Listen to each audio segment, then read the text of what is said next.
All right. Hi, everyone. My name is Nick Zupan. I am the epidemiologist with the Rock County Public Health Department. We have video working today.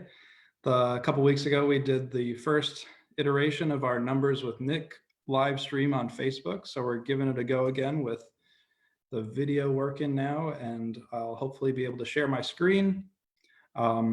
We'll be answering a few of the questions that had come through on Facebook and through our media channels. If you have additional questions that you want to ask throughout this live stream, feel free to put those in the chat box, and we'll try to answer some of the questions at the end of the live stream if we have any. So what I want to start out with first is just a little bit of a picture of what's going on in Rock County with respect to the most recent numbers of COVID-19. So I'm going to try to pull that up real quick and put that on the screen.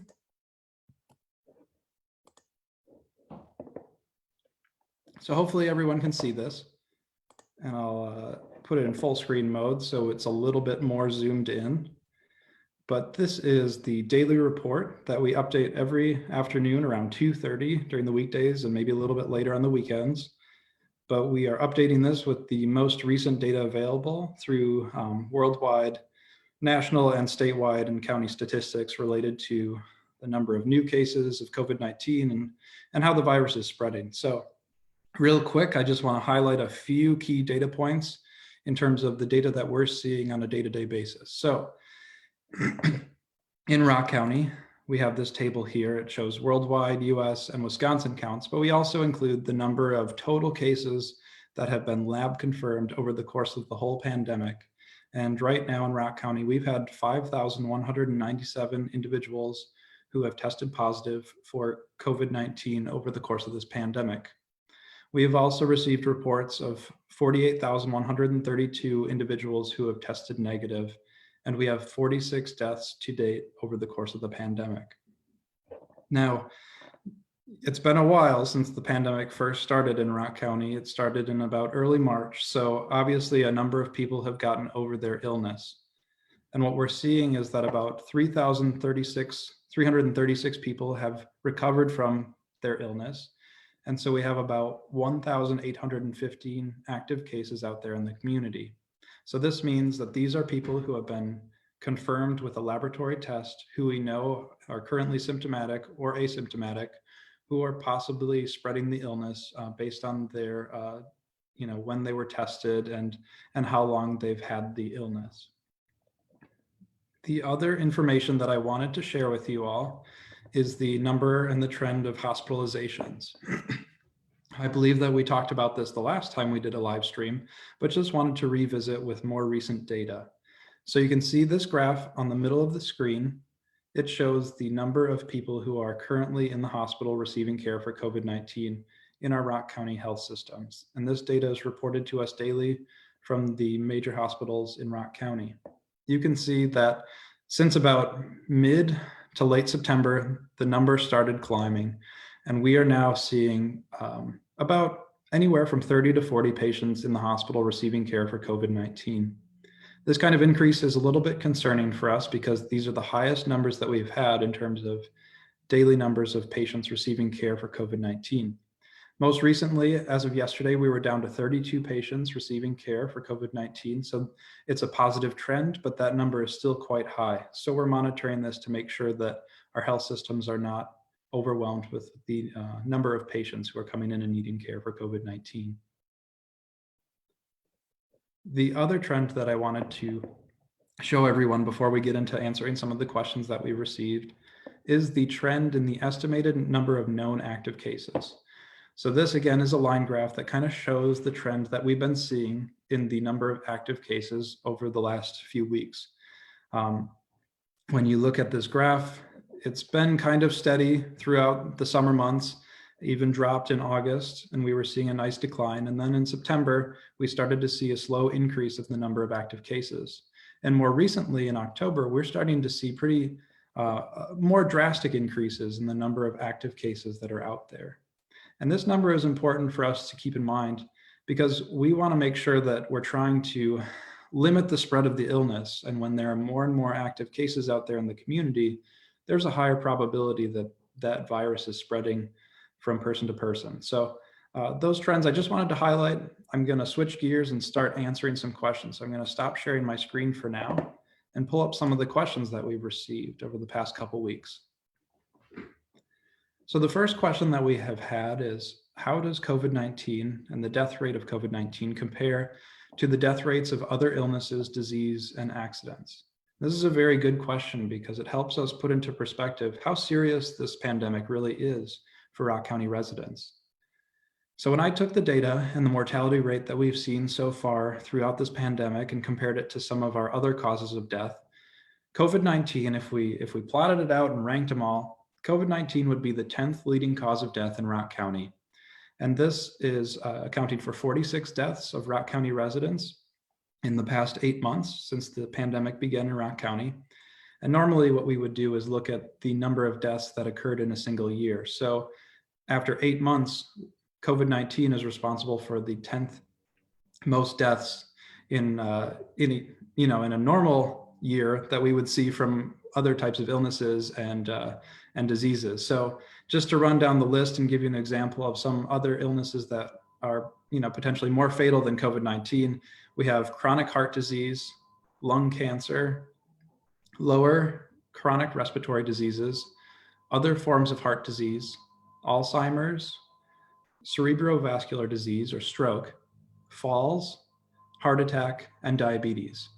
So that gives you a sense of the types of chronic diseases that are causing death at a higher rate than COVID-19. Another comparison that we can make is the number of deaths due to COVID versus the number of deaths that we've seen in a particular year due to influenza. Influenza is a very similar disease when we compare to COVID in terms of its symptoms, but obviously we have a vaccine for the flu, and we also have certain treatments that can reduce the severity of someone who has the flu. When we look at the death rate due to influenza, it's about 2.5 deaths per 100,000 people in any given year over the last 5 years. And again, when we talk about COVID, we had 46 deaths over the 8 months. That equates to 28 deaths per 100,000 residents in Rock County. So you can see right there that the COVID death rate is about 10 times greater than the death rate due to flu. So we really appreciate that question, and hopefully I've answered that in pretty good detail. But if there are follow-up questions, again, feel free to put your questions into that chat box and we can see if we can get to them today, or we might save those answers for a next video segment. The next question relates to school data and what we're seeing at schools. So the question was, will you consider releasing a dashboard for schools similar to what the Wisconsin Department of Health Services has for long-term care facilities? And they're looking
Hi, everyone.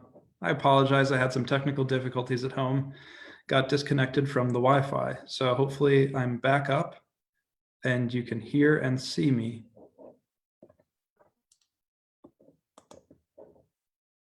So the next question that I was going to talk about is the schools data dashboard that we have on the Rock County Public Health website.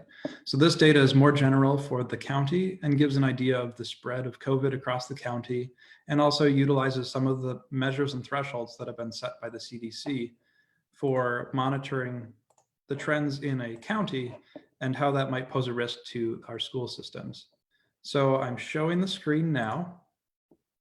And this dashboard includes a number of data points. I won't go through all the data specifically, but we can post the link to this this dashboard in the chat there for you. But basically, this goes through a number of different measures related to the spread in Rock County and how they may pose a risk or higher or lower risk to spread within the school systems. So this data is updated weekly and includes, again, a number of data points, including the spread of COVID. It also discusses some of the measures that we're seeing from our hospital systems. And I invite everyone to take a look at the data that we have on this dashboard. In, related to the question that we had received, we don't have great information about the number of positive cases per school building, but we do have information about the number of cases among the school-aged children. And so we have a graph here on the bottom of this page that shows the number and the trend in terms of the number of cases of 4 to 13-year-olds and then 14 to 18-year-olds. You can see that at the beginning of September, we had pretty low numbers of cases among this age group. And as we've moved along in September and October, we're starting to see higher rates of illness across the county, but also in this age group specifically. So I invite everyone again to go check out that dashboard. We have all of our dashboards and things like that linked to our Rock County page. So you can go to co.rock.wi.us/public health and then click on the coronavirus image at the top of that page. And you can explore data, other resources, and information that's available about the disease and protecting yourself. All right, so the next question that we got was, I have heard that some testing sites do not report their negative tests. Is this true, and how does this affect the data? So this is a good question because it's probably unclear for a lot of people, but the community testing sites that we have in Rock County, as well as our healthcare systems that are testing people for COVID-19, are reporting both their positive and negative results. So what happens is when someone goes to their healthcare provider or a testing site, that test is sent to a lab, that specimen is sent to a lab, and then that specimen is determined to be either positive or negative, and that result and information is reported to the state of Wisconsin electronic disease surveillance system. And so the Rock County Public Health Department has access to this information, as well as the state of Wisconsin. And we are reporting back on the number of negative results and positive results that are reported to the health department each day. The next question that we received is how are we counting the hospitalizations? I had shown that graph earlier in the stream that showed the number of daily patients that are receiving care in the hospital.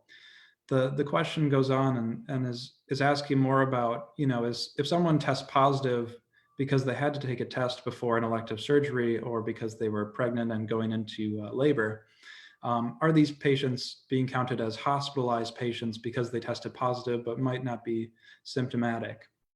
And briefly, a patient who is receiving care for COVID-19 and has tested positive is counted in that rate and in that graph that I'd shown earlier in the stream. So anyone who has tested positive and the main reason that they're in the hospital is because they're receiving care for COVID-19, those are the type of hospitalizations that we're counting.